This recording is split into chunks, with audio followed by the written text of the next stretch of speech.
Hey guys, Stimwalt here, and today I'm going to show you Legends of Ultima TV, or LOU TV for short. We have a new Twitch channel. It's called Legends of Ultima Official. You can find the link in the description.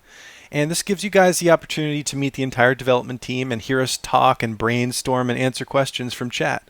I'll be posting these on my YouTube channel, but don't worry, I will still be doing long videos about our updates, especially the UL map update and our future release. All right.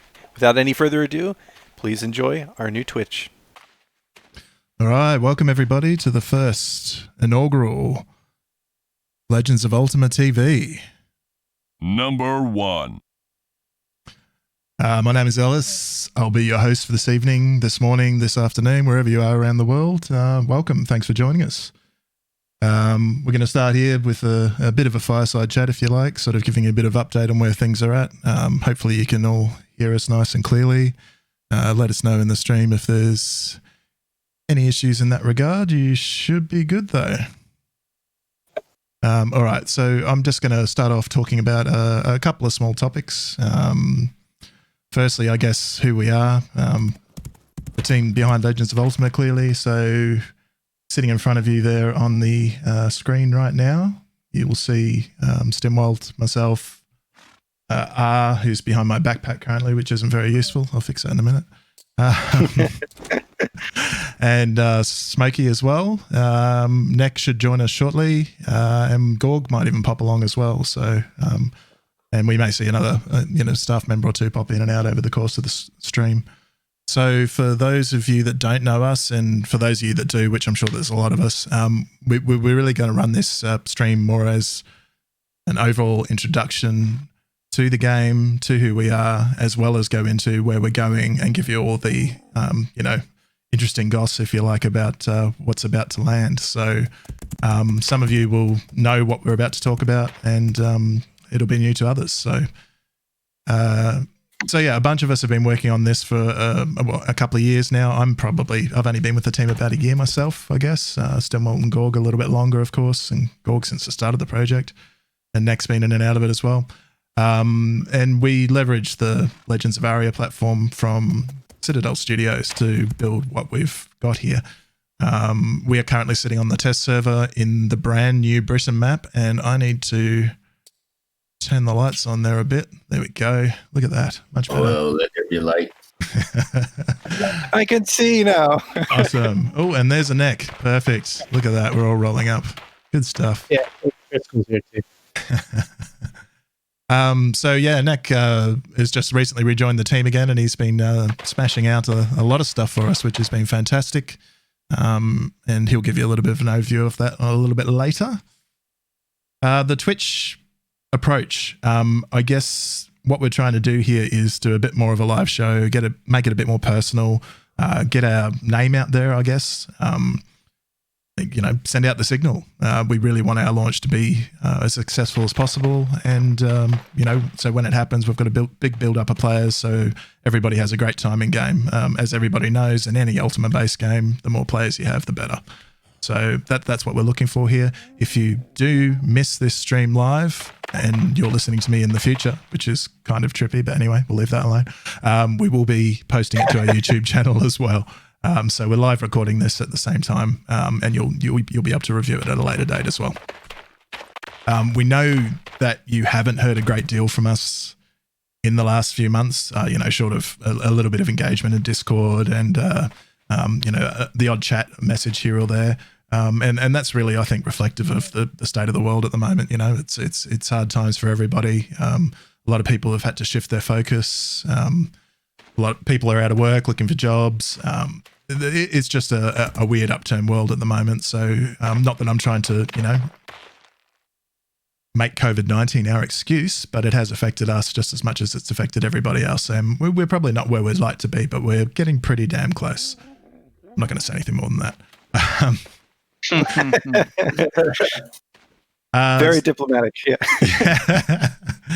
Alrighty. So, look, at this point, I'll probably shut up for a bit, and I'm going to hand over to Stim, and he's going to roll off a few topics for us.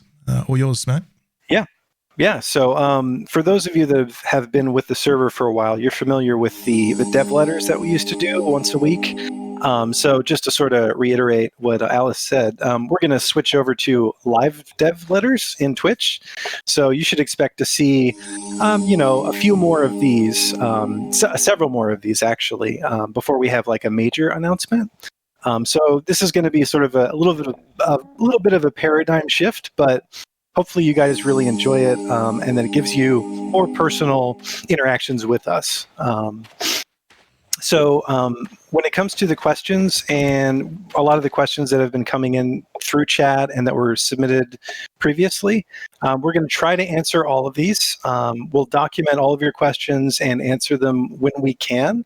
Since we're going to be moving around the map a little bit and doing some live demos on Test Center, it might be challenging for us to answer all of them during the stream, but we'll make sure that we will answer all of them in due time. So yeah, basically this is going to be our new dev letter format going forward, and we will be uploading it to YouTube. So if you missed it, don't worry about it. We will still get it out to you guys.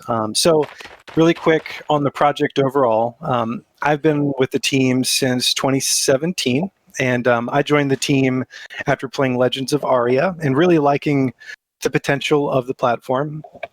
And then I decided to come over to Gorg's team. Actually, he was building out an Ultima Online inspired mod on the CS platform. So it's been a very long time. We've been building this for 3 years or more, and we're now getting to the point where we are very close to releasing. So there's a couple things I want to share with the new players or players that or people that have not actually played our server yet. We're going to try to do 3 or 4 more streams before we do a major announcement for our release, and that will be releasing the UO map and all the players joining the server and doing a massive land rush on the plots on the server. So it's going to be a really big deal, but we want to make sure that we're doing it correctly. So we're not going to be giving any ETAs until we get to that point. So any questions about the map release and ETAs or roadmaps, we're going to try to push that to the end of the stream just so we can kind of progress with some of the things that we want to show you guys. So one of the things that I want to show you, and I'll jump in the game here real quick, just recently added tinker traps. And I'm not sure if anybody wants to be the lucky consumer of a tinker trap. But yeah, basically what we did is we spent a little bit of time adding this system, which is a classic UO system. And we changed it a little bit. We wanted to modernize it so it's more like UO2. Back in UO, you could trap a container, a certain type of container, but the trap wasn't actually external to the container, so you had to apply the trap to the container and then use the container or sell the container to someone else. We did something different where the trap can just be sold separately, right? And so if I had the trap on my vendor and you bought it, you could then just apply that to whatever container that you have, assuming it's a container that it would work with. And then you can access the container. You can put whatever you want inside of it, but anyone else other than you that tries to open it, it will deal a massive amount of damage to them. So for tinkering, we added 3 different types of traps. Perilous traps, which is pretty much certain death. Even if you had like max stats and max character, you're going to die. Perilous is certain death if you use it. There's also hazardous. Hazardous, it can kill players. It's not a 100% kill rate though. It's also much more accessible. And it's sort of like the middle tier trap. And then we also have the dodgy trap, which is much easier to make for tinkerers, and it does a great deal of damage, but it's usually not going to kill a player outright. And I've spent some time making sure that snooping thieves will take damage, and the holder of the trap won't take damage, and things like that. But let's get into a quick demo. I will go ahead and make a trap, and this one is a dodgy trap. and I will apply it to this container. And let's just pretend, I'm sitting at Brick Bank, and as you guys remember, you just like put a few stones inside of the container and just sort of just put it down right there. Just, walk away. And then someone that's not a GM opens it. Nick. Alice, you may open that. All right. And you see, that was just a dodgy trap, and Alice is almost dead. Now, if Alice was to pick that container up, if Alice was to pick the container up, it's no longer trapped. It's just a functional container now.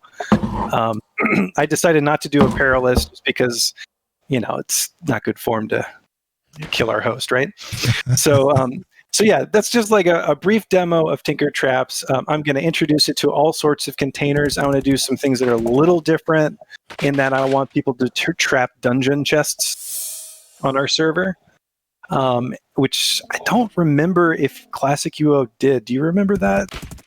Did they allow you to trap dungeon chests? I think it was just craftable chests. Just craftables, I think, yeah.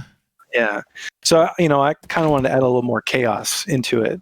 And then there will be ways with Detect Hidden that you can detect if a dungeon chest is already Tinker Trapped. It'll give you abilities to disarm it. So I just want to add a little additional chaos there. There's one for you, Nick. Toggle and grab that one. Yeah, go ahead and toggle and open that one.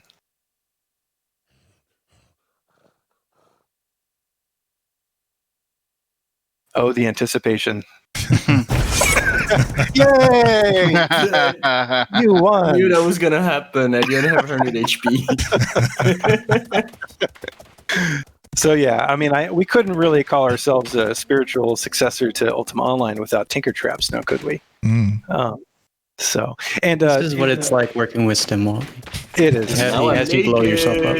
That's totally true. And then I'm also gonna. This is more future. This is more like brainstorming, but I'm also considering adding additional traps beyond just what is Classic UO. And it might get interesting in the future, but where we go with that, no promises yet, but I've always been interested in traps in general. So that might be something that we do. Maybe one question we can answer quickly there. Can we disarm the traps in any way? Yes, you'll be able to disarm the traps. It'll be something that a Detect Hidden type person will be very good at. So, we're going to have a bunch of different types of builds that will revolve around tinkering, detect hidden, stealth, hiding. That'll be interesting. And then eventually forensics. We want to do some cool stuff with forensics as well. It's a little too early to talk about it in detail, but we've shared in Discord some of our ideas. And actually, some of our players have some really, really awesome ideas that we're considering as well. So the next thing I want to talk about real quick is gardening. So gardening, gardening is going to get a revamp. For those of you that played gardening on the server, the live server, you know that there's a lot of clicks. There's a lot of individual objects you have to interact with, and it's just very time consuming. And I think, as Smokey put it, it hurt his right hand. And let me just say that StimWalt actually wanted to open with gardening, and we said no. Just to be clear. yeah. I'm still going through physiotherapy from getting to 95 gardening, and there are players out there who've done a lot more than I have. Oh yeah. So yeah, I've become a little infamous with this system, but I can promise you this: we're going to reduce the clicks. We're going to make it so you can interact with objects in an area. And then seed your soil and whatnot, fertilize in an area, and potted plants will be coming as well. So the future is bright for gardening, and I look forward to doing it. There's also some optimizations which are sort of under the hood that we'll be doing with that too. So moving on to something a little more exciting, when we move over to the UO map. A little bit after we move over the UO map, we're going to introduce a new magic system called Necromancy. Now, a lot of you have played Ultima Online in the later eras and remember the Necromancy that Classic UO implemented. And we're likely not going to do a 1-to-1 from what they did, where you would enter like a lich form and do certain things, and there's a lot of spells that are not necessarily going to fit with our design of necromancy. And we've also considered doing something really interesting with necromancers, and I've gotten a little bit of feedback on it. I wanted to do permadeath for necromancy, and I've gotten a little feedback on it that it's maybe too harsh, and maybe we do something different with that. And then there's some folks that like the idea, but generally speaking, we want these necromancers to act like a magical crowd control pet arming caster. So you'll have basically a revived creature that you can equip with weapons. And this revived creature is very powerful. And the necromancer will also have like damage over time, heal over time, types of spells that will allow him to keep the revived up and also keep himself alive. And he'll have crowd control abilities by like animating dead and doing things with corpses. I'll just put it that way. So the caster. Let's cut that one out. That was but basically crowd control with a caster, and you'll be able to take down a lot of PvE content. You'll also be able to do a lot of PvP with it. And I thought that maybe an interesting counterbalance to the power of the necromancer would be something like a very difficult resurrection. Let's just say that. So if you were to die with the necromancer, it wouldn't be as simple as, just going to, go to a shrine or ask someone to resurrect me. No, it would be a little more difficult for you to come back to life. That might be a better way to frame it. But yeah, it's going to be a completely new caster. And it will also be sort of, I don't want to use the word gatekeeped, but it'll be behind a quest. So you'll have to explore a little bit of the lore of the game in order to figure out how to become a necromancer. So that's just sort of the general concept behind it. And Alice, I'm not sure if you were able to bring up the Necronomicon on the screen or not, but I neglected to create it, and unfortunately, I can't really do that right now. There we go. And so, just this is mainly for the new folks. I mean, the regulars, they saw this maybe 5 months ago when we opened our last dungeon. But this will just sort of give you a taste of what it will be like. So, and that's Latin. You guys could look it up if you're interested. So we're very interested in adding a lot of lore into the game. We don't want it just to be a simple, I don't know. We want the game to have a little more depth, or a lot more depth. And, maybe Triskel will talk a little bit about that in this stream. Maybe not this stream, maybe next stream. So, and some of those spells are just sort of placeholders. And so, but yeah, that's those are the things that I wanted to talk about, just to sort of get in before we move on. I don't know, Alice, do you want to go on to the next person? We could maybe talk about murder system a little bit? There was a quick question on Necro. Like, if you unlock it, do you become one, or do you unlock the ability to create one? Okay. Yeah, so I got to pay more attention to the chat. Yeah. So the quest will basically lead to the ability to become a necromancer. It's sort of like the path to the necromancer. And we're thinking about hiding it behind lore and hiding it behind content. And once you find it, then you can then take the path towards the necromancer. So, and becoming a necromancer, again, would lead to potentially, let's just say, a very expensive resurrection if you were to die. But it sort of balances itself out because you're a very powerful caster, almost like a tamer in a sense, because you have the ability to control a lot of things around you with a lot of micromanagement and stay alive. Where another mage might just run out of mana, you can sort of tap into your own health to stay up. And to look back into gardening, of course, do we have special regions for necromancy? Yes, there will definitely be special reagents for necromancy that will involve blood magic. Oh, peace. There's going to be some human sacrifice over some fields, I see. Yeah, there might be. There might be. Yes, yeah. So it should be pretty exciting. It's definitely going to come in after the release of the map. And you'll also notice that when we do the release of the map, we're going to have a big world event.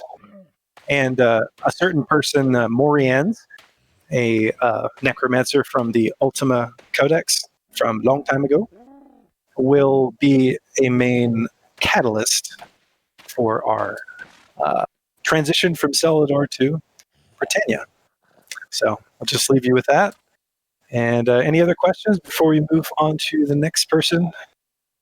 Yeah, I think we've got.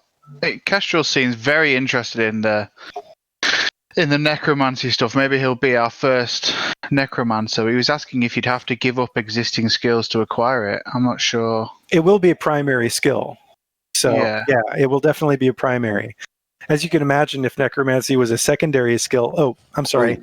For those of you that are not aware, we introduced, actually Nick introduced secondary skills, which don't have a skill cap.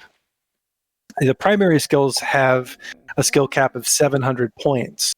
Secondary skills have none. And so we've put in certain systems in the secondary skill, dictionary class, like gardening, that won't really directly affect player versus player, but things that could potentially greatly affect combat, we're going to have to put them in the primary skill set. So yes, necromancy will be a primary skill.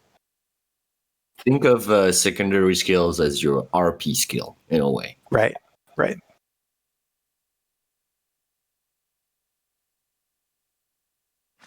Yeah. So, is there anything else we could move on to next? Since you were talking, you're it. Oh boy. We can move on to. I know there's been a lot of questions about the murder system.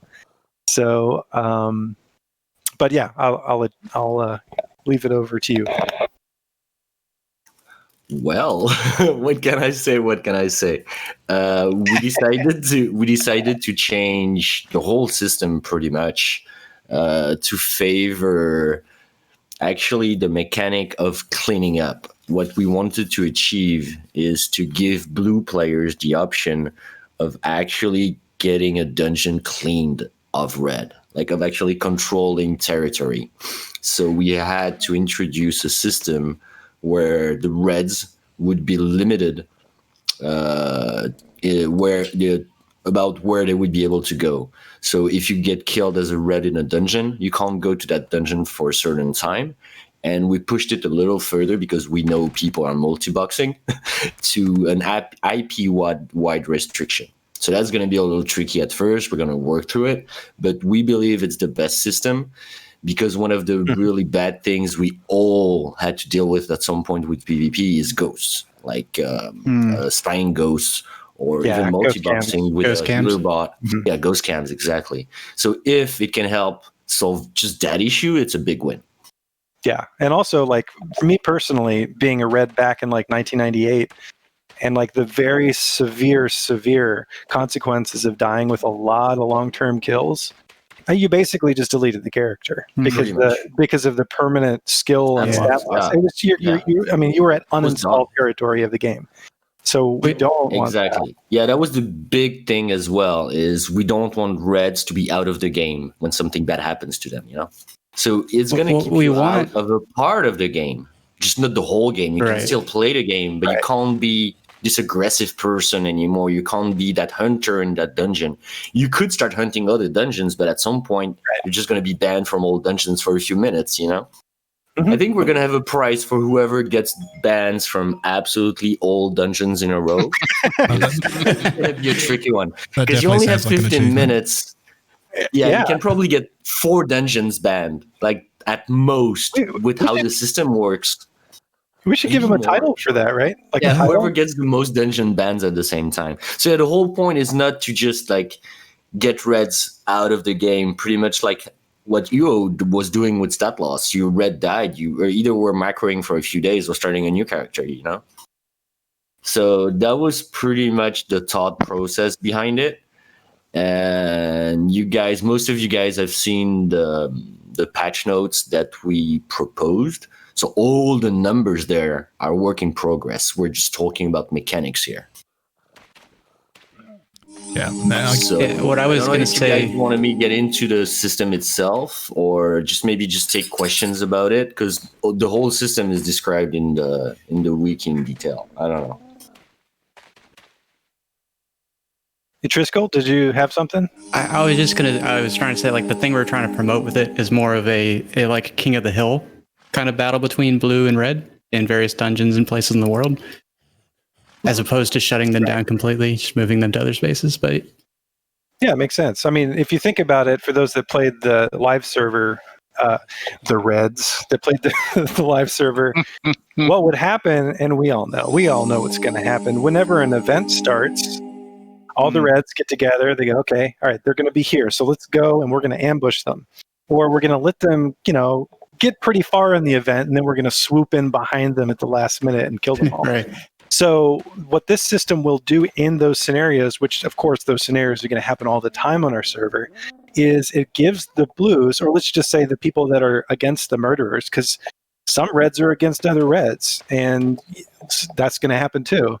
It allows you to stop them, right? So if you kill them, they're basically blocked out of that area for a short period of time. We're not permanently destroying their character like OSI did. We're just basically saying, okay, no, you were defeated. You can come back in a little bit, but not right now. And it'll allow those players that basically earned the right for that turf to finish the content. So, hopefully that makes sense. Yeah, I think the King of the Hill analogy is closest to what we're trying to achieve. Yeah. Sure.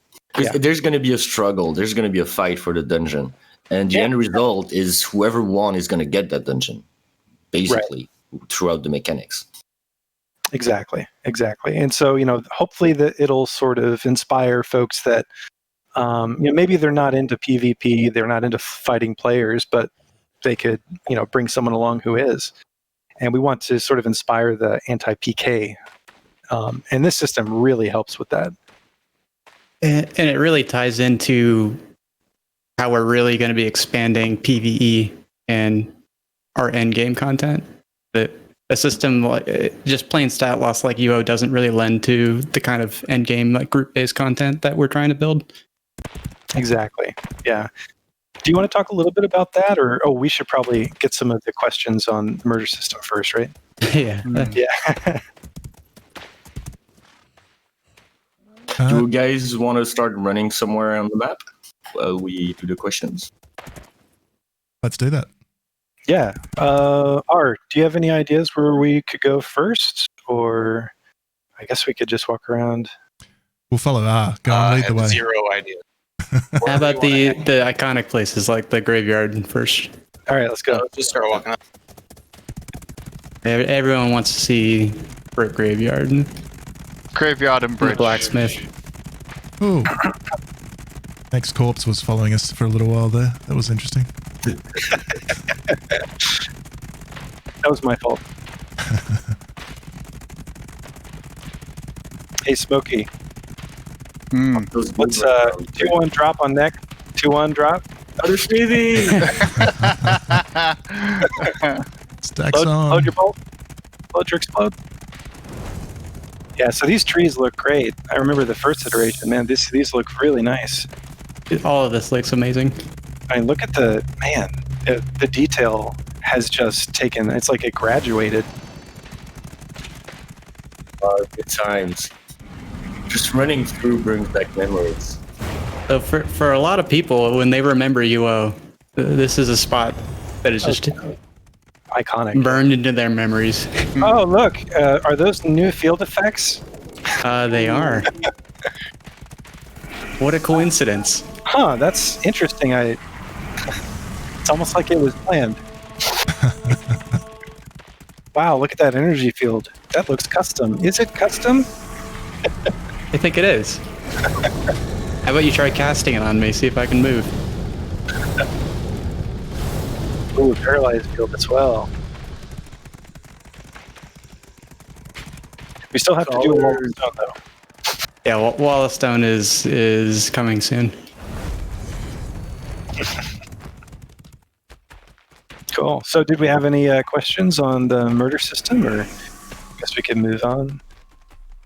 Do we want to take the questions that have been submitted prior now on the murdering system? Sure. Yeah, start with those, and then whatever doesn't get answered, we'll get from chat, I guess. I think a lot of one of the questions we've seen a lot in the Discord is about exactly what you mean by sort of restricted play once you die. You know, are we talking?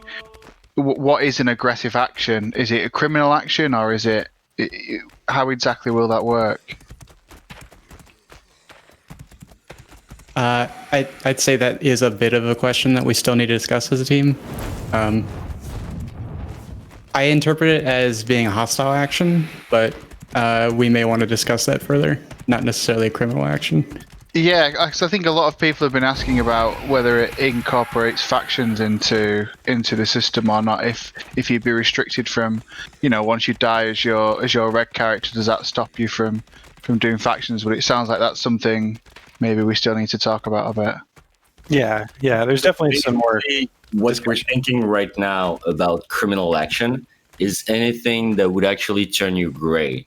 So I think in the system right now, if a red heals another red, it's considered a crime. That could change just because of that, because we want red to still be able to fight back every single time they get attacked. We don't want to have a situation where our system prevents a murderer from fighting back, ever. So that's basically the whole thing. And the whole system also will not prevent a murderer from taking place into structured PvP, be it faction or anything else. So you guys can really take that as a basis for the system, is it will not prevent retaliation or defending yourself as a red ever. You just will, if you're under aggressive or criminal acts restrictions, is you can't initiate anything bad, pretty much. You can retaliate though, which I want to iterate. So that's the other thing. People were scared that as a red, if they have this IP-wide restriction on aggression, they won't get any action. That's not very true. We all know that if a red comes up on string, two things are going to happen. Either the guy is going to attack or he's going to recall. There's a very good chance he's going to fight back. And he's going to fight first because you want to get him the first hit. So the red gets another fight. You know what I mean? Right. And the first restriction is an entrance restriction to the dungeon. So say you die in the dungeon, you can't go in it for 2 hours IP wide.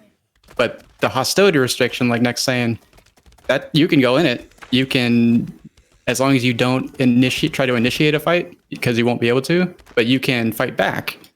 So if you are a red, you can run on screen, throw words of power, see what happens. Someone might be unfortunate enough to not know you were restricted. Absolutely. And the other big question, I believe, was about the wilderness, the overland death. If you die in the wilderness, we're going to break it up into regions for sure. We don't want people to be restricted to the whole map. Right. We'll have regions outside as well. So I think for that, it's important to say then, if you're mining or lumberjacking or you're taming somewhere, and you manage to kill that red, or that red dies whilst they're attacking you, then they can't come back to that region and attack you again. You're safe in that region. Maybe if you move to another mine in a different region or tame in a different area, that red could appear again. Yeah. And just to make it clear, the restrictions for wilderness will not include access. There will always be access. It will only be aggression restrictions for the wilderness. It's really just access to dungeons. Yeah, absolutely. And the other thing I'd say about the system as a whole is I think it's being viewed with our current population in mind. But really what we're planning, this is a huge population. This is one of the reasons why we want to put these kind of restrictions in. Yeah. People think that, I killed the 10 reds that are trolling around the server right now and the dungeon's free.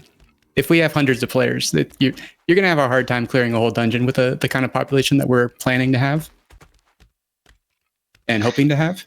Right. Yeah. Ultima Warrior says, "What red dies to a gatherer? A bad red." A gapper. Hey, I've killed a lot of reds with my Bard Archer.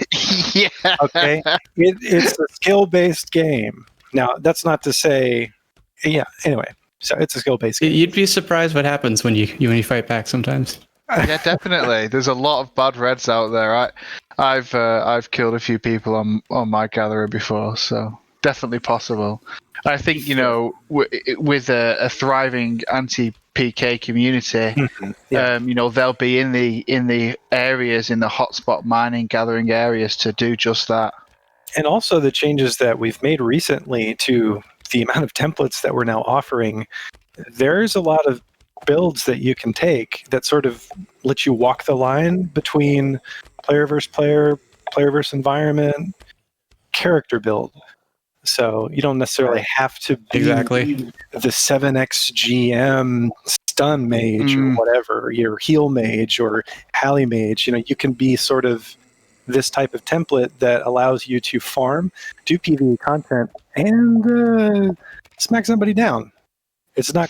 We've got more options with our templates now, is basically what I'm saying. And I don't know if you want to talk about that a little bit more, but that was a combat overhaul change that we did a couple months back.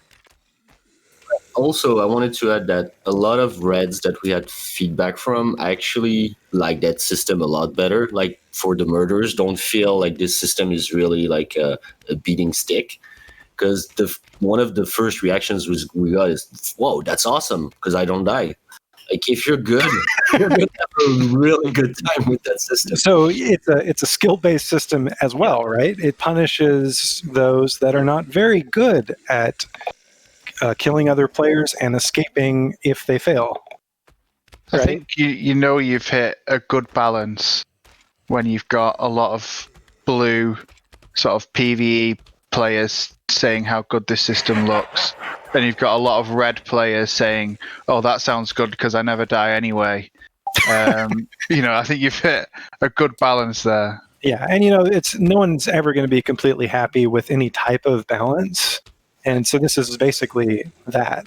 But I want to reiterate on that. The numbers right now that you see in the wiki or discussed, they're work in progress, and this is how we're going to tweak the system to make it just right to our pop, to what our player likes. It's not set in stone. It's just what I want to make clear. Right. Yeah. Like a lot of players are commenting on the 72-hour metric, and so we're very iterative. We're in rapid development stage. We're very close to things. So that was as non-committal as possible. Quick, go ahead. Mute me. Yeah. Plenty of mute buttons in front of me. I put work in progress on those notes just because I wanted to get this out there faster, And this is about what I expected the discussion would be, and it's okay. It's good. If it gets really bad, I can just start going. There you go. Yeah, just do that when I announce the release date. Just and the map will be. And to end the stream, we'll be announcing. Yeah.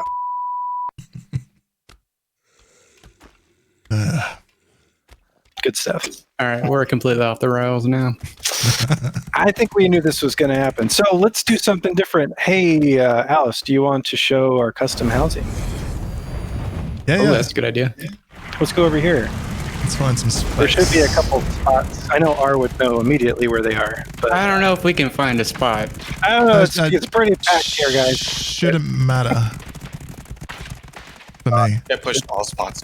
Just anywhere? Yeah. You can place anywhere now. Cool. So the house placement tool we can see here, we've just got the small house in it. Chat. We're all laughing about the release date because it's pretty much a meme now. It's all about that. So that's what makes King Walls love. Don't worry, guys. It's actually really close. It's very close. Yeah, and I'll just say this: we probably have about 3 or 4 more of these live dead blooders before we're going to do the that announcement. So if you watch Twitch, you will know. It's so stressful because of what you just said. I know. Alrighty, so this is a house placement tool in its current iteration. We've just got a small house in here at the moment. You'll pick a yard size. So at the moment, the concept is that we bind the yards to the house. There's no more separate plot and house like we have in the CS world. And there's so many good reasons to do it this way instead. I'd be rattling them off for the next half an hour, to be honest. It just makes everything a lot easier, not just for us, but for you guys as well. In terms of locking down the size of a plot, in terms of, when you go to place a house, you don't have to worry so much about the bounds or that sort of thing. It's just generally a much easier system. So anyway, I'll just grab a 20 by 20. Then we're going to be asked for the orientation here, as you can see. I'm going to go north. Let's stick it right on top of you guys now. I'll move over here a bit. We'll just pop it there. All right. So clearly, being a GM, I wouldn't have been able to claim here, but it's just let me do that. So, and then we're going to put our house down on top of it. So that's essentially the way that it'll work. At this point, you'll be charged the amount to complete it. So we don't actually charge you until we've confirmed that you can place, the bounds of it, and put the house on top and everything else. That's the point you're charged at. So we don't have to worry about, refund issues or anything like that. And if I'm happy to place it, we can just go ahead and confirm at this point. Now here's another work in progress UI that you might sort of recognize from the days gone by. It's kind of themed similar to the house placement tool from UO of yore. Oh, it's so beautiful. It's so good. Yeah. Oh my God. Where's Gorg? Where's Gorg? Let us all praise Gorg for 1 minute. Gorg, you're amazing. This looks so good. All right, go I ahead. think he said he's listening in his car. Oh, suddenly, I'm sure he said that. This is rapid development, okay? Rapid. So, I won't go through all the options here, but you get the idea, right? You've got all those similar options to what we're used to back in the day. And it's a whole different approach to housing, essentially. This really only touches the surface to what you're seeing today. So there's going to be a lot of, customization options that are bought in. Clearly, if we go to storage and decorate, for example, this gives you all your lockdowns, your trash barrels, all those sorts of things that we remember. You've got a operational ban list, of course, which everybody loves. Trying to keep people out of your house. And, there's a couple of other changes, like, for example, the door animations are nice and snappy now. Thank you for turning the lights back on. And here you can see me inside my house. Yeah, so you can see we've got a pretty cool, nice, solid floor below us there, the house sign there, and everything else. So, yeah. Okay, so I swear I just fixed that. Yeah. When you actually walk inside of the house, these walls are supposed to disappear. Yeah. Yeah. So whatever you're looking at, the inside walls are supposed to disappear. Yeah, I just fixed that. I don't know what's going on. Rapid development, guys. Yeah. Were you able to show how you can change your mailbox? Did I just totally miss that? My horse head. It's amazing. Hi, boys. Who's inside? Do we have any of those new designs, or is this all that's on test center right now? I think that's all that's in the tool right now. Yeah. Okay. Yeah, so I think next stream will show. And the option to just rotate the house exactly how you want it is really cool to have now. Yeah, you notice it's facing north.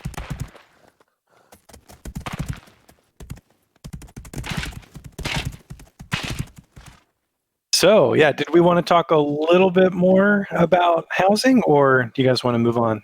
Well, you should go through the customization and check out. You can swap the walls, the roof, foundation.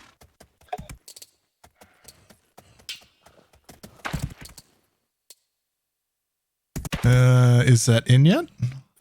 Customize and ownership. Yeah. Yep. I'm just blind. Yeah, it's there. Don't mind me.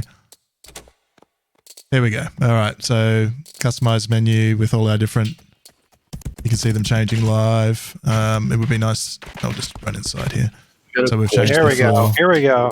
This is what we want here. So Changed the foundations. I'm hyped just watching this. The roof, not roof. Who the hell says roof? And just just for those who may be new, this is the most basic starter house we have. Yeah. They get much more bigger and complex than this. For you UO vets, you remember the small brick house. The first one you got back in like 1999, and you're like, yes, I have a house. So yeah, this is the most basic house. And But as you can see with this customization, you can really have a lot of differentiation. It's really nice. Indeed. So you can have so many different flavors of a basic house. And as you can imagine, it'll expand out to larger homes, larger plots, different types of homes, different types of materials, maybe. Right? Maybe. Someone was asking about fences, since on live right now, every single plot is fenced. So we went back to a traditional UO style of just have your house, basically. Yeah. Well, Ari, you could talk a little bit about how we're doing fencing, right? So currently right now, we're going to focus on the housing designs and the housing having the fences baked into the actual design. Right. So right now with a small, I believe this is an 8x8, it obviously doesn't have fences. It doesn't have a fence. But when you place down a house that is maybe an L shape, you can change the foundation. And the foundation will bake the actual fence into that. So foundation for most of the houses is where the fencing is going to come into play.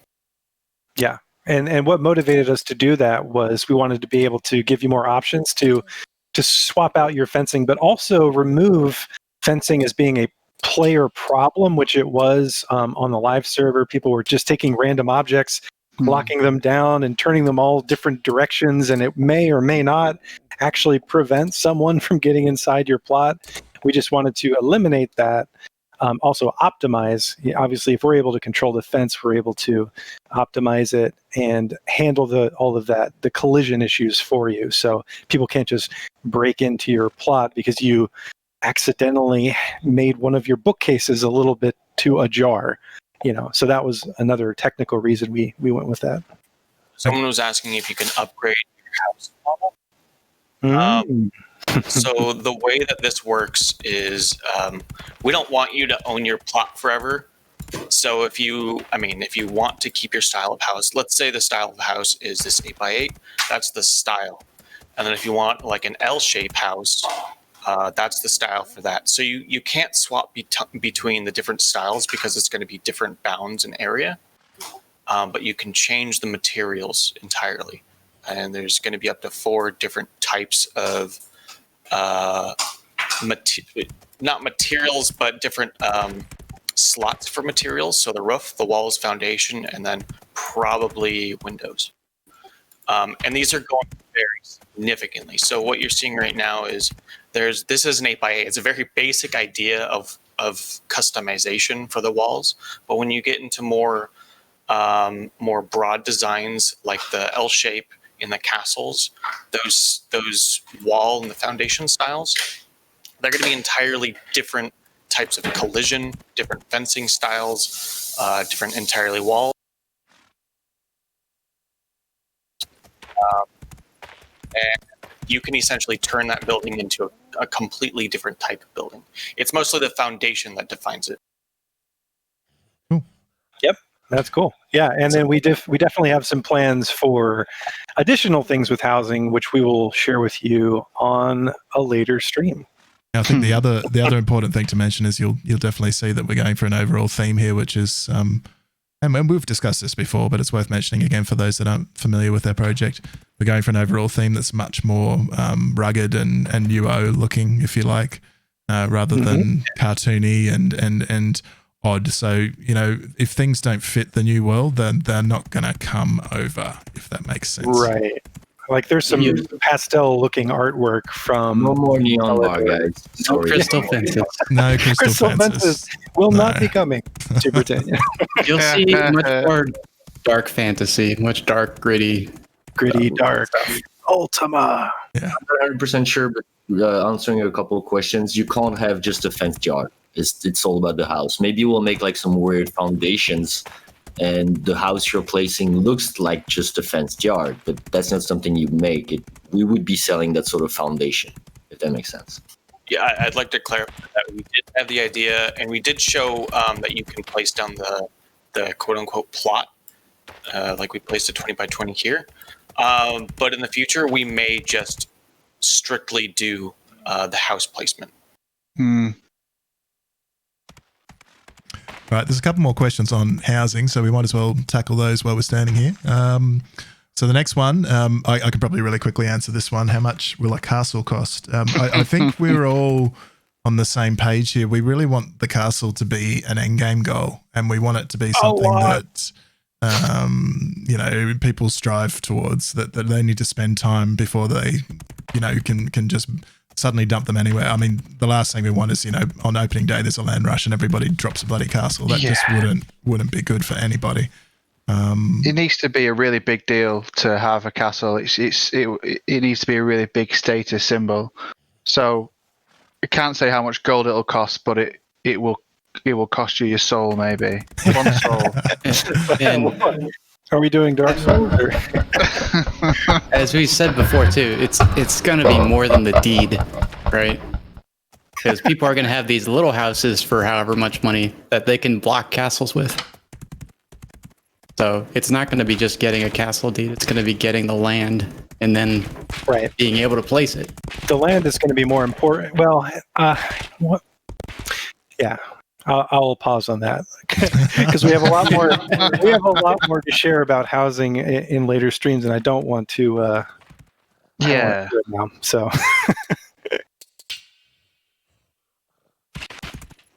Okay, there's just a couple more housing questions, so let's have a look at these. So the next one is popping up on the screen there. Is house orientation most optimized north, south, east, west for some reason, or could we potentially orient it in angles between those directions? No. We want to restrict it between those four because there are a lot of things that sit on those variables.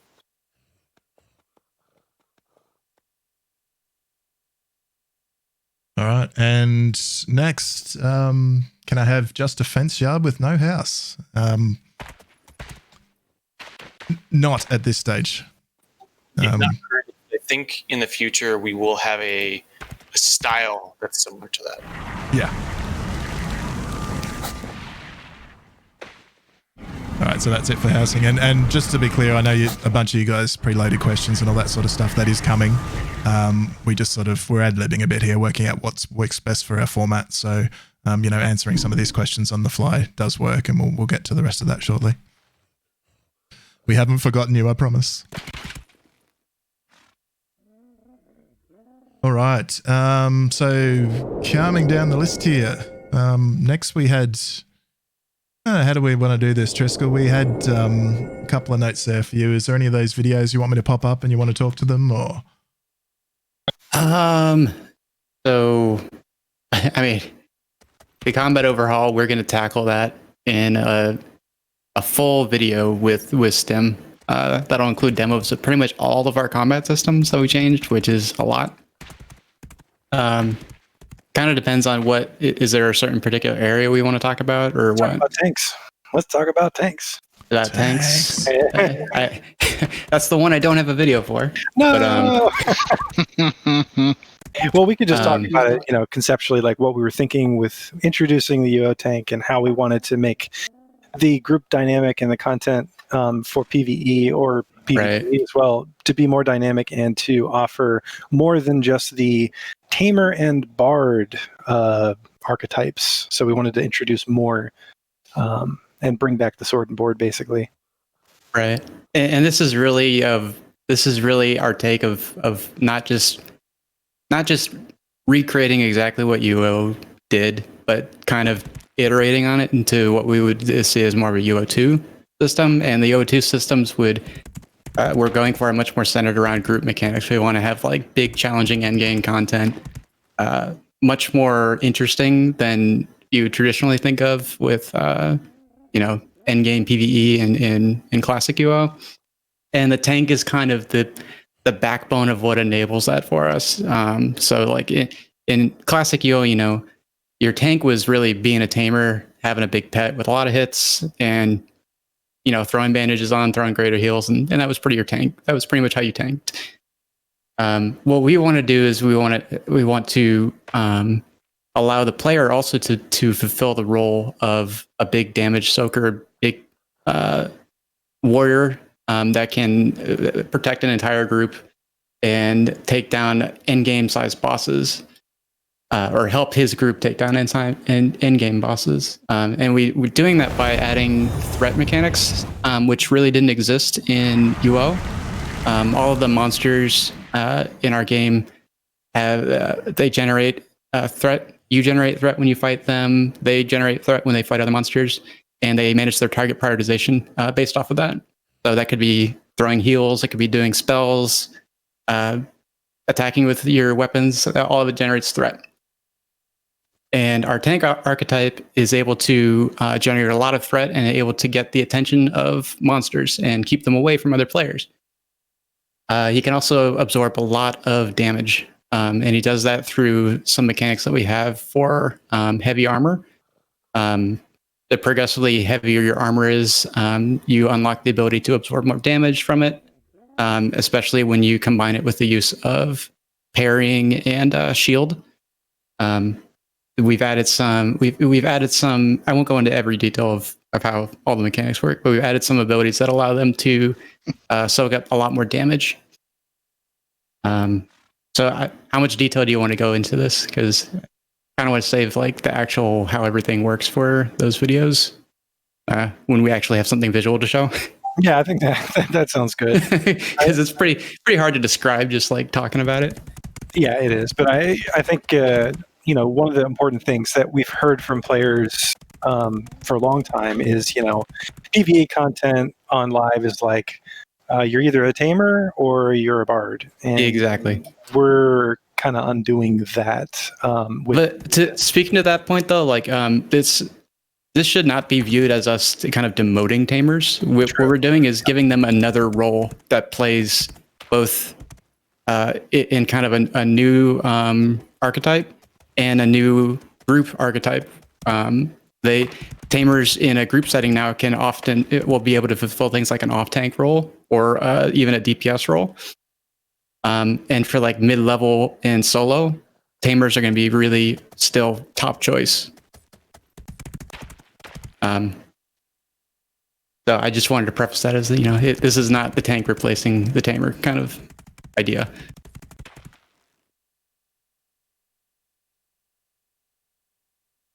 All right. Well, what else do you want to talk about with that? You want to talk about bosses, or where do you want to go from there? Well, my tendency is always to be a little, I don't know. Let's talk a little bit about it. I won't go into any specifics. Yeah. Okay, I won't go into any of the specifics. What I will say that ties into the tank mechanics that I was kind of just glossing over there. The bosses that we're going to be our tanks are going to be facing off against are going to be much more interesting, entertaining, and complex and challenging than what you ever saw in classic UO. They're going to have, like in this video here, it looks like Alice has shown, our bosses are going to have dialogue. They're going to be able to do different kinds of abilities that you've never seen on our server before, or in UO. So I won't go into everything they can do or everything you'll discover, because we want you to kind of figure that out through gameplay. We don't want to just spell everything out. Right. But you'll notice just by watching this that these bosses are highly interactive. Interesting. And this is just a little demo. This is actually not even in a specific encounter. Right. And you'll notice that the boss is spawning minions. So mute. Mute him. It's fair to say. It's fair to say the objective and outcome, looking at it, is that for high-end bosses and for bosses in general, you can't just go to a dungeon and go make a brew whilst your character kills it automatically for you anymore. Yeah, it's challenging content. You need to be active and engaged in the surrounding area to win, and it'll be a difficult fight, and maybe not the same fight every single time. And to balance that out, it'll definitely be more rewarding as well. Shall we say that? Much more rewarding. Yeah. That's fair. It's exciting. One of the reasons it's so exciting direction for me is because it allows us to we can put really, really good rewards behind content if it's really, really challenging. If most of the content in the game can just be soloed by a couple multi-boxing folks, then we really have to be careful with the kind of rewards we offer for stuff. Mm-hmm. But it really opens up the ceiling for us if we are able to craft these really intricate encounters and really just sit back and see if people can beat them. Yeah, pretty much. And then obviously the group synergy is going to be more important too. Like if you're delving really deep into a dungeon, you want to make sure that the people that you're going to the dungeon with, have very complementary skills and can help you defeat that particular event or encounter.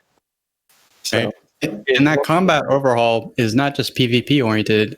A huge amount of that is just new mechanics for group settings, and it's by no means done at this point. It's kind of just in its first iteration. All right.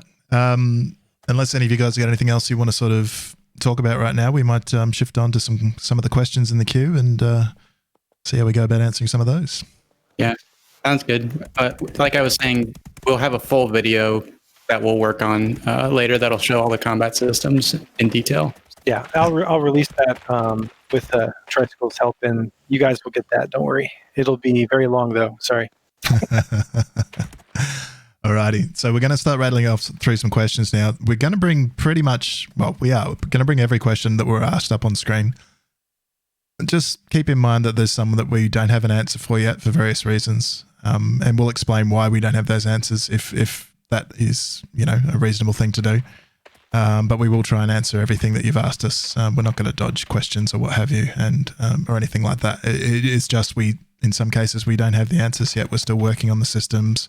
We are very, as Stimwalt was saying, very much in a rapid development phase. We've got some great ideas. We've got some thoughts about what the answers to those questions might be. But if we can't actually implement them, then there's no point telling you guys about them, right? So bear that in mind, I guess, as we go through this list. All right. First one. So this is from one of our patrons. Thank you once again to all of our patrons before we get started. You guys have helped us support the infrastructure and everything we need to make this thing happen. We really appreciate you guys. And thanks once again. Yeah, definitely. Thank you so much. Yeah. Oh, I'm not sure if we mentioned it, but we're a not-for-profit project, so we're not monetized or anything. Any support that you give us, it just goes straight to our server costs to keep the lights on. So we really appreciate all the patronage you guys give. It helps us not have to, we want to keep the project not for profit. That's a big thing about this project. We don't want it to become about money. So thank you for everything. And on top of that, we've got the janitor to pay. He's the guy that trips over that cable between us and Citadel Studios every now and then. And, so we have to keep him paid because otherwise he'll do it more often. That we guy. need more funds for LoU Con in Tahiti next year. So yes, keep going on that. We can all stay at Next Place, he said. Pretty much. Get your tents. Nick, are you a pirate? Are you a pirate? Be honest. I do have a boat, so yeah. Wow. I think I qualify RR. There's a question on stream about repeat group fights with the new PK system. The whole point of the PK system is to prevent the repeat group fights. If you actually want the fights, do factions. Mm. PKs are opportunistic people. They're not there to get fair, fun fights one after the other. But the way we look at it, or at least I look at it. Ultimately, if you've killed a red PK and they come back for more, if you ultimately want that fight, all you have to do is re-engage with them. So if you're asking from a perspective of it's fun, I want to have another fight with them, then absolutely. If you're asking from the perspective of what if they keep coming back, well, no, it's fine. Don't engage them. They can't perform a hostile action against you. absolutely. I was talking with the optics of dungeon. Sorry, like if that happens in dungeon, it's not gonna happen because they can't come back. But if it's in the wilderness, you can repeat fight all you want. All right, so the next question is, who is the best and greatest PvE guild on this server? And it's clear, the GM guild. I mean, why'd you even ask? Jeez. Yo, boom, dead. They can't answer that until they face these new bosses. Oh, challenge. All right, so the next whoever one... Sorry, go ahead. whoever kills, the first new mega boss wins. How about that? I'm just curious. Maybe we should ask Chad. Do you guys want to see staff try to take on a dungeon and wipe? Because we will We wipe. could do that. I think we'd wipe. To Benny Hill music too. Yeah. I think that's the most appropriate soundtrack, don't you? We put like that Mongolian heavy metal. The Who. It would be a cool soundtrack for a dungeon run. Yeah. And The boys go dungeon running. throw a bit of Dragon Force in for the boss fights or something like that, right? All right, so the next question, the good old, when is the new map coming? I think we've already hinted at this, but it's coming. And as much as we'd like to give you a date, it's just not feasible. We would do this in our spare time. We've all got jobs, lives, families, everything else. This is a hobby. It's not something we get paid for. We'd love to have it out 3 months ago, but we're at where we're at. Hopefully you've seen from what we've shown you this evening that we are close, really close, and it's not too far away. But that's all we can really say on the subject at this point in time. I think when people say when is the map out, they think there's just a new map coming out and we're transferring the current live server to a new map. But as Alice has just said, there's so much more on top of a new map. Look at all the systems that have been shown today. It's a new game. It's not a new map. It's when's the new game coming? When's the new game out? That's true. When's UO2 out? Yeah. Mm-hmm. And I muted myself for that. But all I can say is we are all just as excited as you guys are. Oh, yeah. We just have to do this the right way. Oh, a wild Gorgon has The thing we appeared. can say that A wild Gorgon. No. Oh, we found the Gorgon. Nice. It's back. So yeah, I was just gonna say that right now, all the devs, every single one of us is working on something for the new release, like the actual release itself. No one's working on like back burner stuff or new systems as a whole. Everything's 100% focused on that release. All right, what do we got next? Whoa. Okay, this is a bit of a novel. Will items, rares, and resources and so on be transferred to the new map? I won't read the rest of that. You can see it on screen there, but we still haven't finalized the transition plan. We've got probably about 90% of the way there. And once again, this goes back to the point I made earlier. We've still got test cases that we need to get through to make sure that we can do what we want to do, to make this work the way that it needs to work, to make sure that we get the economy in the right place when we move to the new map, that we have a sustainable game for years to come. Once again, it's like I mentioned before, we could sit here and talk about that for half an hour, just how much work goes into that. And we're just not at a point in time where we can give you the full detail on that yet. With that being said, we are once again pretty damn close. We can disclose one thing. One thing's for sure is vets are going to keep some of their wealth. Like the wealth. I mean, there's a point. What I'm saying is there's a point to play right now, is all I'm saying. Yeah. Wait. No, you're right. You're right. Yeah. Like it's important that vets know that they're not going to start from scratch, from 100%. Correct. Yeah, we've said that's that not for a a long time. huge spoiler. I know that. Just to reassure people. But the new folks don't, so that's a good call out. Whew. Okay, after that question. Give me a stiff one, barkeep. All right, next.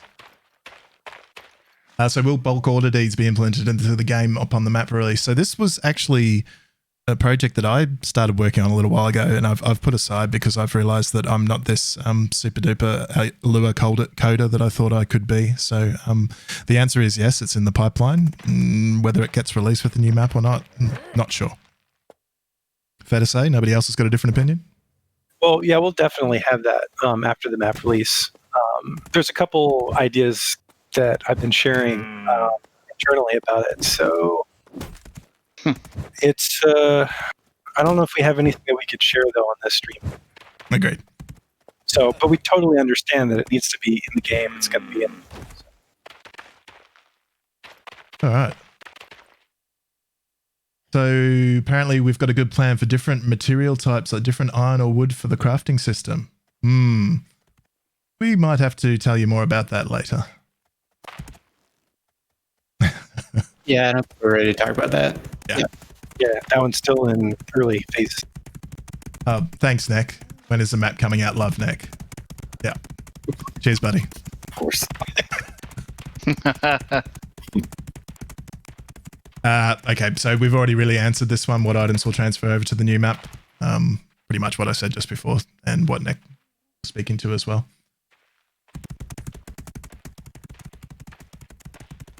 So we won't be able to farm PvE with red characters in dungeons, or the restrictions only work if the red dies in, I assume they mean PvP combat mode. Does anyone want to speak to that? We're still discussing. Still discussing as well? All right.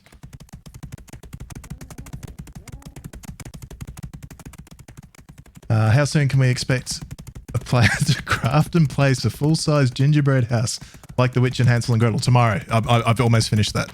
Yeah. We're 100%. Assuming, of course, we have all the necessary requisite witchcraft skills to build it.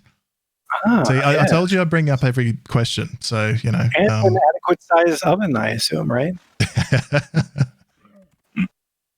It's the ultimate crafting house, I think. So, yeah. Good question. Yeah. We'll get right on it. We'll have to enhance our cooking system to make that. Yeah. In our communications with the Citadel team, have they shown any interest in fixing the numerous interface bugs that infest the game? Unfortunately, that's one we really can't talk about. We can tell you that there's a non-disclosure agreement in place, and that's all we can tell you, unfortunately. And, well, we can say, just to reassure everyone, that there's an open channel with CS. Yeah. We're just in communication all the time. So they've been very helpful with us recently. Very, extremely helpful with us. So it's not like we work in silos. We work with CS. This is very supportive. Will Magic's weapons from the live server work after transition? who knows? Not us. Oops. Double clicked. Wasn't very good, was it? Okay, so yeah, more questions about what's transferable. I think we've covered that. So outside of Tamers and Bards, will there be new PvE templates that can contend? So I think we already talked about one earlier in the stream, the Necromancer, which is not only a new template, but a completely different character type, really. Yes, caster class. Yeah. And then tanks, right? Of course, tanks, yeah. Tanks, and then there's also new mage mechanics. There's new healing mechanics. Mutant. The heal mage template is really good for PvE and PvP. It's a really strong build. Yeah, we're just joking. I mean, a lot of this stuff has been on Test Center for a while now, but. Yeah, and you'll be able to test this stuff out and test all those templates out soon. So when can we expect to be able to play the complete Yo-Yo map? Yeah. See the answers to previous questions about timelines. Sorry. We definitely plan to do it, though. Yeah. So should we talk about how our plan to release will not be the entire Yo-Yo map? I think that's a fair thing to say. Yeah. Yeah. So, I mean, we're planning on releasing with a set of towns and dungeons and overworld areas that you can traverse and have fun in. and then we will do some content drip, and we will go beyond the UO map eventually. But so yeah, I think that's fair to say that bit, in case people are expecting us to launch with the entire UO map. That is, yeah. Initial release is the idea that we want to get the major land mass done and bugs done. Right. So you'll need to have enough towns and dungeons.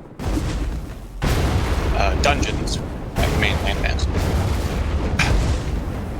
Gorg's just sound effect bombing the stream right now. Gorg.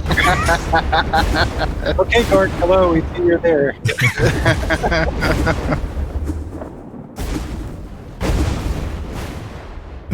Sorry, that game audio down a touch. Colors. Ooh.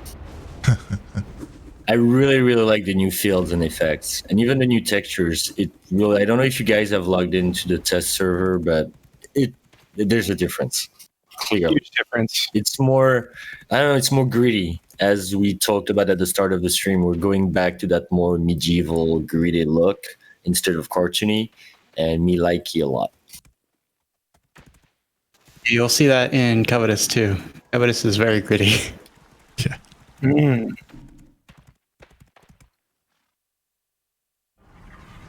All right.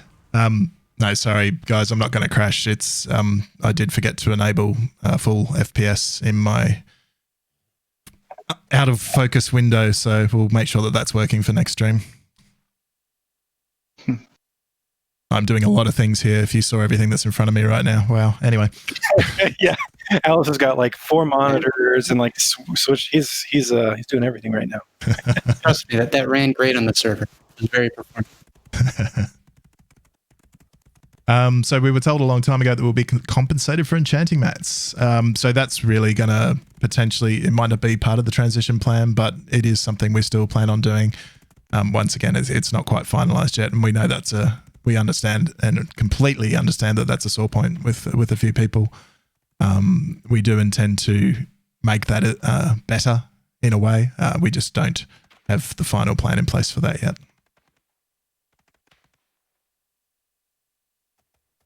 Hashtag transition plan. Go ahead. Alice, you want to walk over to the our place some new homes? Yeah. Oh, yeah? Some this new is the design. medium? I should say. It's pretty. And here's another design over here. Sorry, I totally interrupted your flow. No, all good, all good.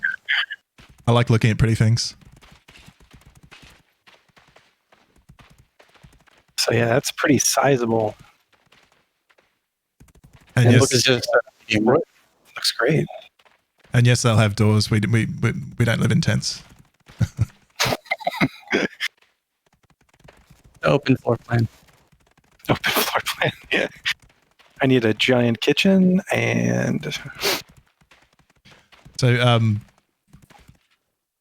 the one that I'm in at the moment is this. Can we tell the guys this is sort of still a medium, or is it a large? Or Oh, so this one's considered. It's on the upper scale. it's on the upper scale? Yeah, what is this? I think this is something like that. Okay. So when we're talking about a large house, we're talking about castle sizes, which is about 30 by 30. So this is kind of a mediumer. mediumer. Yeah. Who's burning down the house? That in there. Please not burn down the. Firewalking. Oh, he's trapped. You've trapped the host. All right, sync. 3, 2, 1, drop. Switching targets. I cheated. Oh, it's the old Billy Spirit. Yeah. Oh no. Ooh. Delete. Oh, wait. Yeah, we have to wait for next Yeah. for that. The hasn't been pushed yet. Oh, we should probably mention this. Sorry, especially for the new players. We're able to we're able to introduce completely new mobiles, so creatures, monsters into the game, and we've done that. I don't know. Do you want to quickly show some of those off? Is that you want to do that or no? Let me see what's here. So a big part of the modability of this platform is that we can add things. Obviously, we've added custom housing, a custom map, but we can also add custom mobiles. And what Triskill was just talking about was the original Ultima Blade Spirits. We will be adding that, and we'll show it to you probably the next stream or maybe the next one. But these are some brand new custom mobiles. They don't exist in the CS platform. We added them. These are Ratmen Warriors. Here's some Lizard Men. And we've got the classic Ultima naming convention for the lizards. As you can see, you can't pronounce their names. See what else we have. We have liches, and we have wraiths. And we also have white worms and dragons. And what else? Oh my. Have we? Yeah, that's looks like a lich lord. No, that's actually a boss, isn't it? And here's a white worm. It's my personal. He's got a bug right now, though. He looks a little messed up. He's got a bug. Okay. And then we've got dragons, and they all do fire breath. So your traditional dragon fire breath, they can hit you from long range and do a huge amount of damage based on their life, their health. You'll notice too that they're at a much more reasonable scale. We kind of want to get away from the giant pets. Yeah, they take up too much space in dungeons, corridors kind of collapse. People can't like click on themselves. So yeah. Another thing to mention, the templates. We're look at this Gorgon guy, would you? Jeez. It's not a magic. Trolling the stream. He just kidnapped me. He just If Twitch didn't have those DMCA rules now, I'd play like Magic Carpet Ride. Cue it up. I'm not sure what's going on right now, but this kind of looks like if. Does that make you think of maybe like if the green was blue, what could that be? Oh my God, we're on a boat, guys. Oh my God, if the green was blue, what would that be? There you go. I mean, I don't see why we can't just release it like this. Gee, I wonder what that could be. I don't know. Man, I really wish I could do some deep sea fishing. Get some SOS bottles, message the bottles, and fight water elementals. Wow, this is awesome.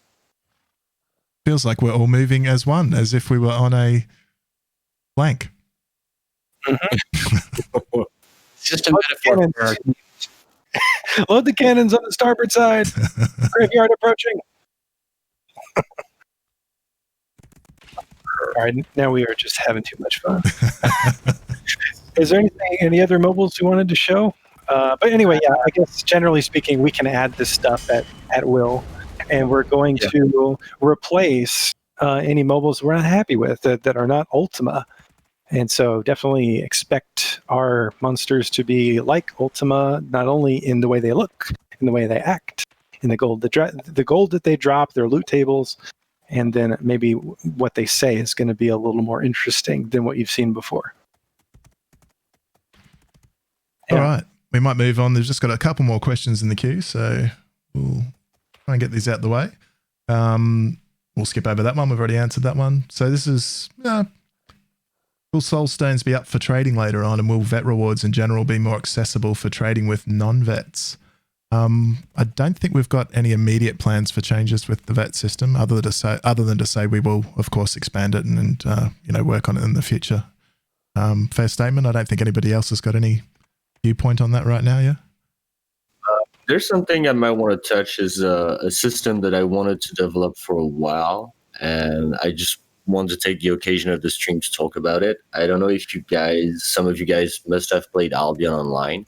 They have a system that's called Hell Gates in that game, where you have gates open up randomly in the world. Mm-hmm. And two teams get into each gate, and they get into a dungeon where there's two paths, and they meet up at the boss or earlier than that. So it's PvE/PvP, and it's structured and forced in a way. You know there's going to be 5 people on the other side.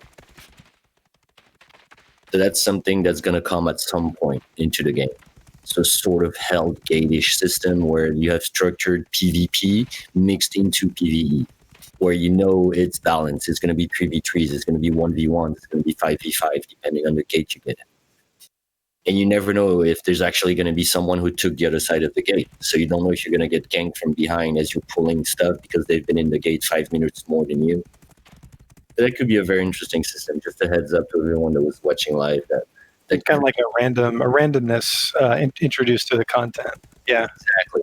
It's random. It can pop anywhere. And there's going to be like a mini boss at the gate. And once you beat it, you get into the gate. And then you have a mini dungeon for yourself and whoever got the other side of the gate. Mm-hmm. Yeah, or faction. Will be factions too. Yeah, and full loot, of course, but you will be kind of factioned inside and in 2 groups, and there won't be penalties. Sounds cool. So Okay. it's like a little...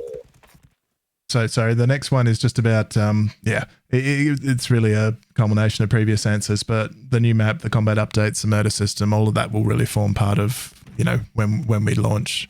The game, as you already know, is, or for those of you that have logged into Test Center, is so vastly different now. There's not really going to be little bits of it brought across or what have you. It'll be a big bang. I think that's fair to say.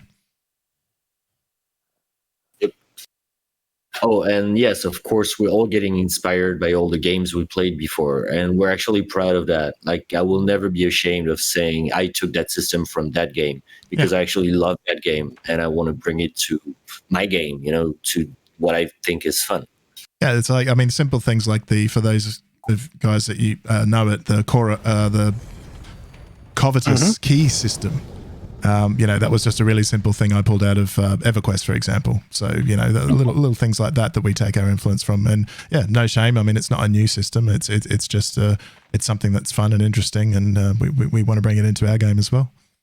Yeah, and that's actually inspired a lot of other ideas that we're going to be implementing. So, I don't know if some of you guys played Project Gorgon, but there's some really good stuff to get from that game. Very, very innovative stuff. So Gorgon's a project in and of himself. Yeah. Yeah.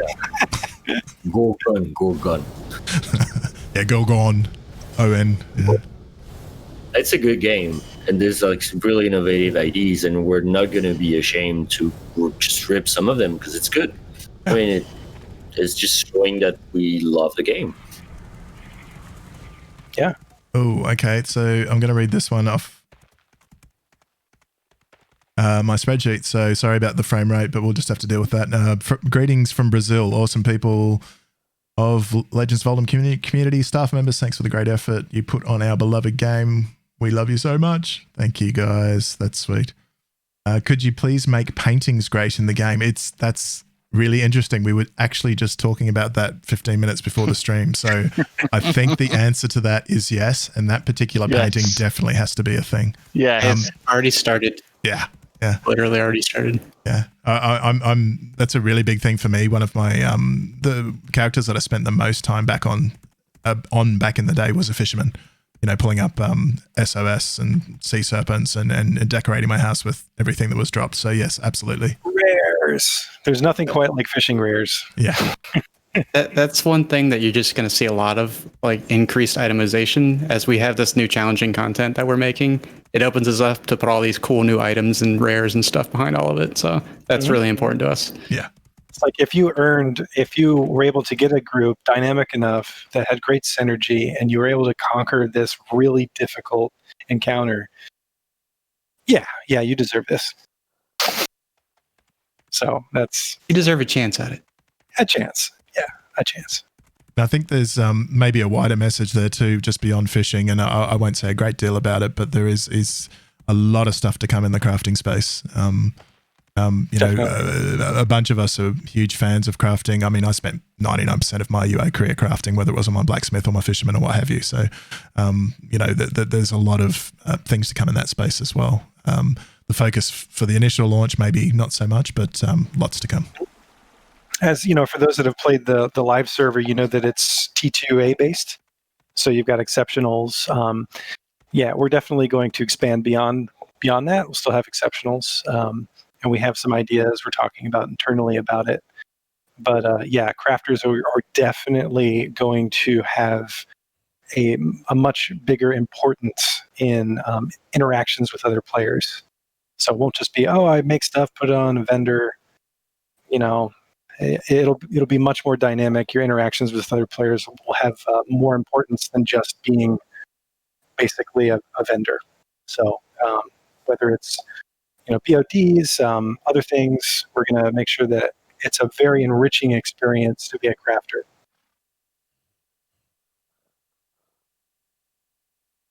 Any plans for useless skills like begging, forensic eval, spirit speak, etc.? Yes. Oh yeah. Yes. Yes. Answer yes. Yeah. So camping was one of those quote unquote useless skills that we turned around, and we still have some things that we're going to tweak on it, but it went from a skill that people just laughed at in classic UO to something that people are actually going to consider now when they're in the bottom of a dungeon. Yeah. Because it will matter. The way camping interacts with tanking is really interesting too. Yeah. Yeah. Oh. Yeah, right. That's an important aspect. We really want to push all the secondary skills. Well, they're primary skills in our system. It's like skills that are considered secondary to have a role in PvE and PvP as well, just to make more fun templates.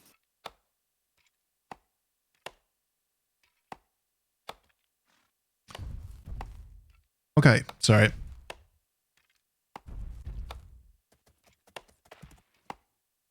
Have I still got you? We have. Yep. No, we're good. Somebody just dropped off there. So there are projects to implement new quests or features, or to stick with UO legacy things. So I think that's pretty much already been answered, right? We've been talking about a lot of stuff that isn't UO legacy that's new and interesting, and there'll be lots more of that. We've got plenty of ideas. We're going to have well, I don't want to say quote unquote quests, but there's definitely going to be an infusion of lore and an infusion of what you might consider quest lines or paths to take. Especially, I can tell you right now, Necromancy is definitely going to have it. So it's more of a story. Right. I like the idea of someone having to discover something to then learn more about it, to then reveal something or get something or become something. Ultima traditionally didn't really have like WoW quests or anything like that. So, and we definitely don't want WoW style quests either. But so we're not about to see exclamation marks and question marks over it. No. What I'd say is in Britannia, just know that the environment is going to be telling you a story in some cases, and it might involve puzzles. Yeah. We're not going to lead you directly to whatever the content is. You may just have to discover it on your own. Mm-hmm. Yeah, they're mostly environmental I was narrators. talking about that in chat. Like at some point, I really want to have like handcrafted quests that would change almost monthly. Where if you click that random object in this town, it will tell you something, and if you pick up on it and you keep digging, then you'll find something really, really cool.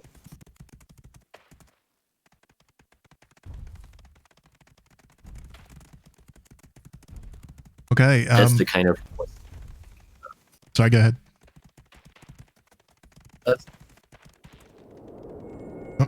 Okay.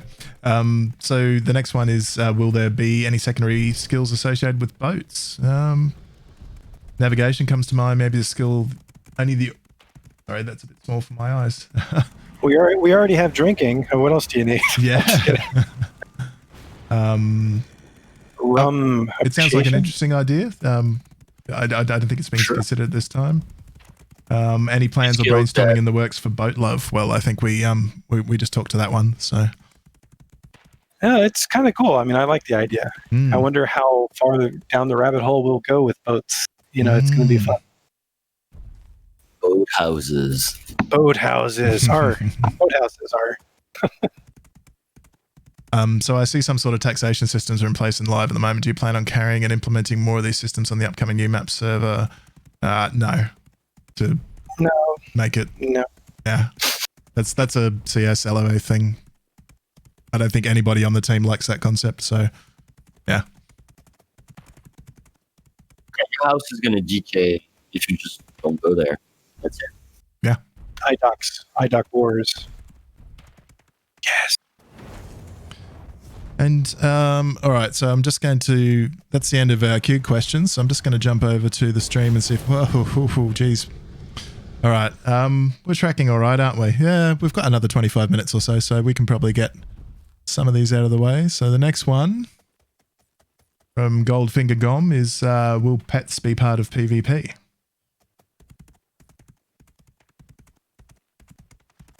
What was the question? Will pets be part of PvP? Definitely, yes. Absolutely. Yeah. That's what they are on TC right now. Yeah, everything's been rebalanced around that part for taming. We've changed the system so that damage is scaled appropriately when fighting players, and speed is scaled. They adjust to fit the scenario, whether it be PvE or PvP. So yeah, you can definitely fight with a nightmare with a dragon against players, and you can definitely kill them.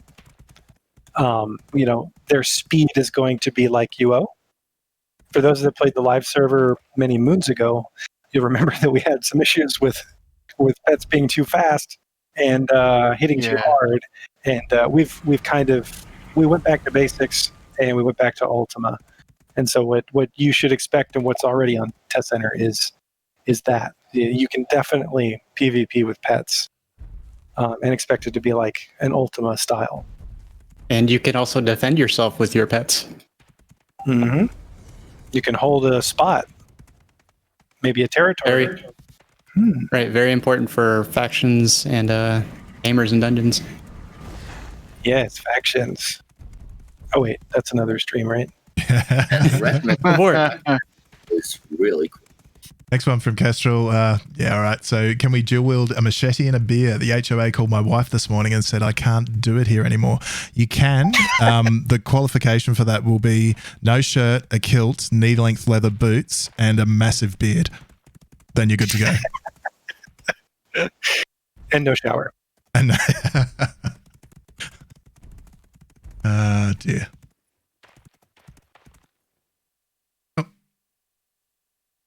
Don't mind me, I'm just clicking the wrong thing here.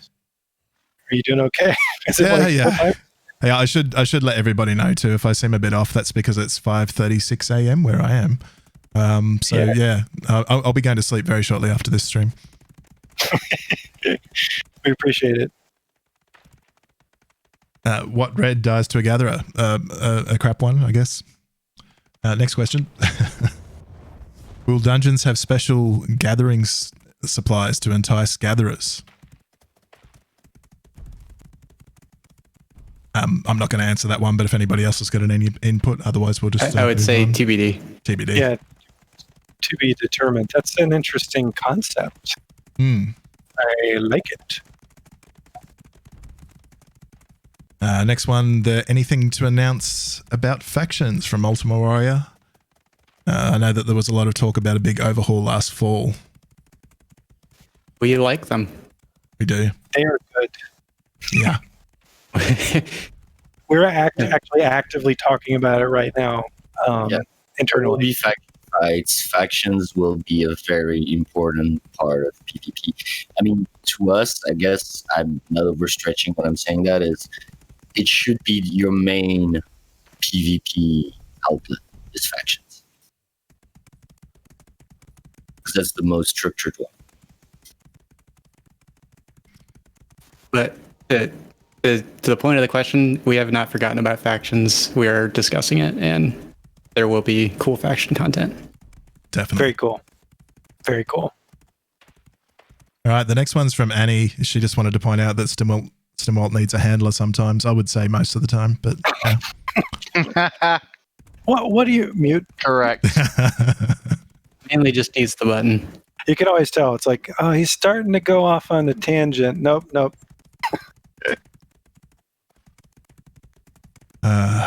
Next one's from N. Walmar. Make plate armor great again. I think you've seen evidence of that.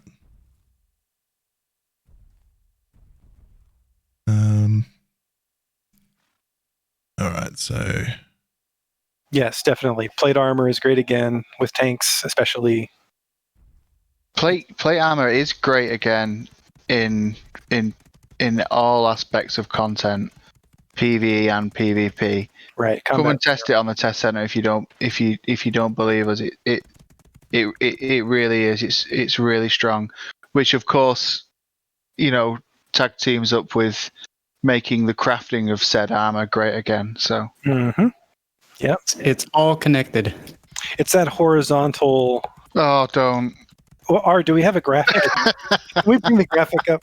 I think It's really an oversight that we don't have that on hand. Yeah. Yeah. It should be like the emblem in the upper right-hand corner of all of our Twitch streams. Horizontal balancing. All right. Next Just a one. flat circle.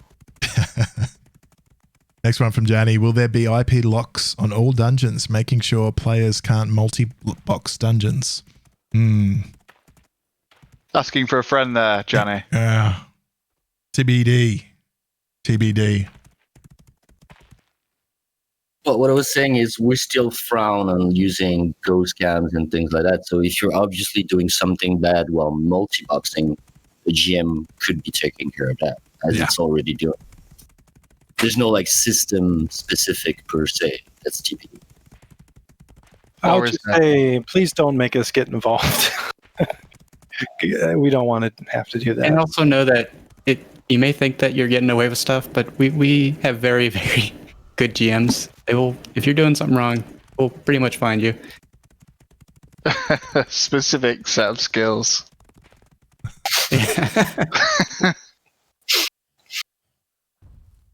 Where's Liam Neeson when we need him?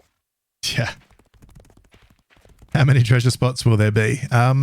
So I guess you saw a change in the way that treasure chests materialized, and that we picked some, fairly set spots on the old map, and that was to get around a lot of issues we were having with them spawning in people's yards and all that sort of thing. So I don't think it'll be immediately on the new map, but we'll certainly, once we move there, we'll have a good mind to improve that again. There should be plenty of different spots, and it shouldn't be a case of you've dug it up in this spot, so it's potentially going to be there again next time. There should be some randomness to it, and we should see that happen hopefully.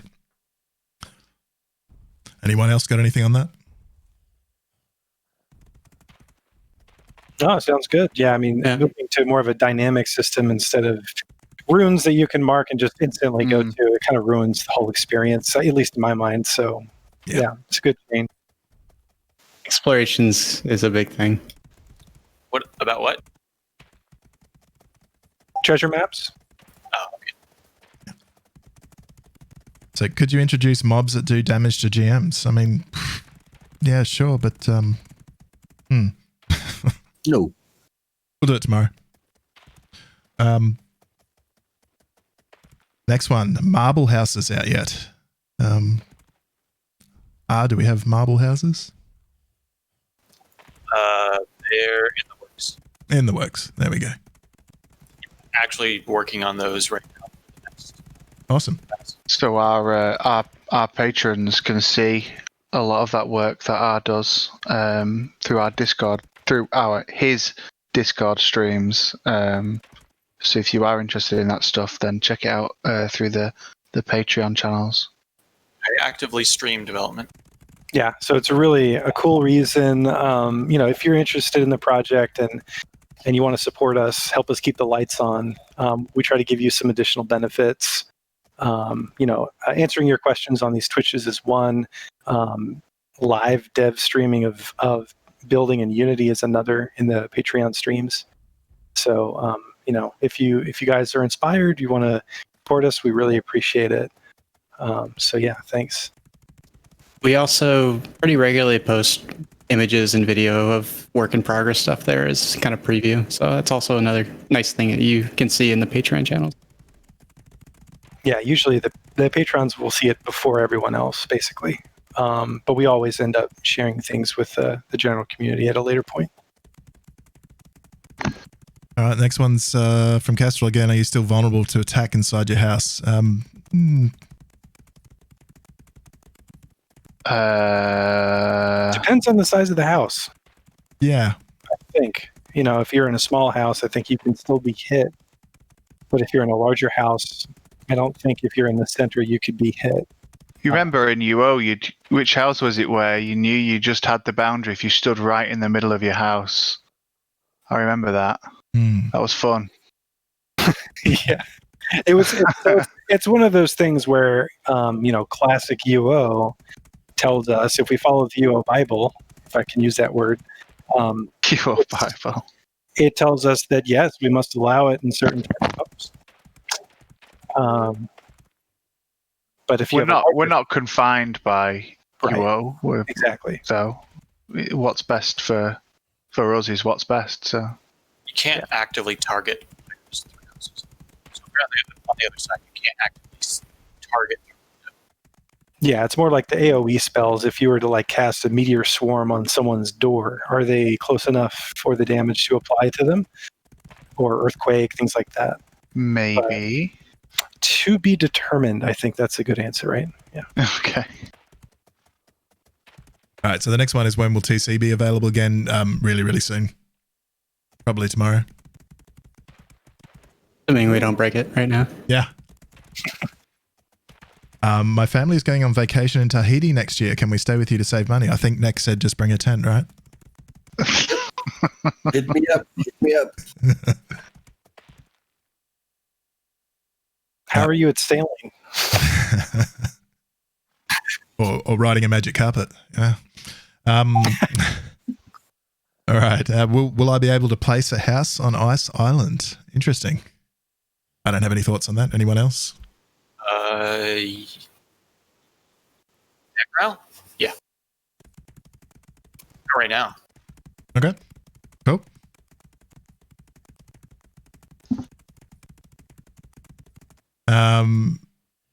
Nick or Triskel, this may be for you. Any thoughts on sieges? I'm sure it would be forever away, but wonder if you guys have interest in implementing. I would say TBD. TBD? In a far future. Because I've been in a few games with sieges, and I think I have a pretty good idea of what it would imply. So far future. And just to give it like a little larger picture, everything we're focusing on right now is MVP for transition to Britannia. So you'll notice the combat changes have slowed down. It may seem like less is happening right now, but it's just a lot of stuff that's just groundwork for us preparing for launching the game. So we kind of have to call our creative stuff at some point and just get everything out so we can start the game. But after we're released, sky's kind of the limit on where we want to go. All right. Next one's, do you have loot tables ready? Mostly. I was just working on those last night. Oh, there's, okay, same question again. We'll move on. All right, so what are the plans with music? City music was a huge part of UO for me and many others. Noah City based on just the music alone. So I'll speak to this briefly. Not just music, but sound effects as well are a massive thing for me personally. Wandering through the farms near Britain and hearing a sheep bar and a cow moo and a PK kill somebody. Okay, maybe not that last one, but yeah. All those sorts of things are a big part of the immersive, experience that we all want. There are some challenges with us doing that with the tools that we have right now. There's some ways we could, R or Triskel might want to speak to this, but there's some ways that we could potentially do it, but it's not as clean as it could be, I guess is the answer. It's one thing that I really want to hassle CS about, to just give us a way to get sounds and music into the game in a simpler method, because they're a big part of, the atmosphere of a game like this, I think. Yeah, and we're passionate enough to make our own sounds. Yeah. For me, it's really the Etten sound. Really, it really is. Yeah, I really want to hear the Etten sound. It's that grunt, isn't it? Yeah. Yeah. But I mean, we could absolutely do our own everything, technically. Yeah. If it's like a cover, effectively. Yeah. Yeah. At this point, it's currently a client limitation with how you change the audio volume. if we do add sounds right now, it's going to be single dial, just blast. Janky. So yeah, we're currently waiting on a client update, which we don't have a time frame for. But yeah, when we get that, we'll be able to add audio to everything. Okay. Ultima Duck asks, can you implement something like last target so you can disarm steel again? Would you like us to steal for you as well, or? I know what he's talking about. Yeah. So do I. I'm just being. That was a. I'm just being messy. There was something special, wasn't there, about disarm steel? Oh, yeah. Real sort of troll build. It was like the ultimate thief build for me, at least. Yeah. Fighting someone, disarming them, taking their weapon, and then equipping it and eating them with it is a uniquely Ultima experience. We have proper disarm mechanics too on TCA too. All right, and this looks like it might be the final question, which is going to do really well time-wise. To all the staff, what question would you answer that you haven't already been asked? I would answer that I'm really, really tired right now. I need to sleep. That's my answer. That's all I got. Anyone else? I guess it's a good moment if anybody else wants to share anything before we sort of look at closing the stream out. Now's your chance. I think I've said too much already, so I'm good. Me too. We got to say something for next time. Yeah, I mean, it says LoU TV Season 1, Episode 1, so that suggests there's a lot more to come. We got to, leave it for next time, I think. Yeah. We didn't touch the subject, but we're trying to rework the UI and have something nicer to play with. Hopefully, when the map comes out, the most of the UI would be ready at that point. So that's one thing we're working on at the same time. And I will add to that. It looks good. Yeah. It looks awesome. Yeah. Yep. For another stream, of course. So yeah, look, I might just say a few words before we sort of close out, and welcome the rest of the team is welcome to as well. Thanks for sticking with us. We really appreciate it. We are on the home run. We're really looking forward to what's coming up. We hope you enjoy this new format. We'd like to continue it, I think. It's something I quite enjoy doing myself, and I hope the rest of the guys do as well. And we really, want to use this as a way to get our name out there, get more players playing on the server when we do launch, so it's a better game for everybody. That's really ultimately the goal of these sessions, and obviously answering your questions as well. So yeah, appreciate sticking with us. If you missed anything, or if you joined late or anything like that, these will be up on YouTube sometime in the next couple of days, depending on people's spare time and noisy children and that sort of thing. We'll get it sorted for you, and we'll share links in our Discord as always. That's one last thing to say. If there's anybody new on the stream that has never visited us before, do have a look down the bottom of your video window. There's a bunch of links down there, including links to our wiki, our webpage, our Patreon, various other resources that we have around the game where you can explore more. Find out more about whether the game's going to suit you, I guess.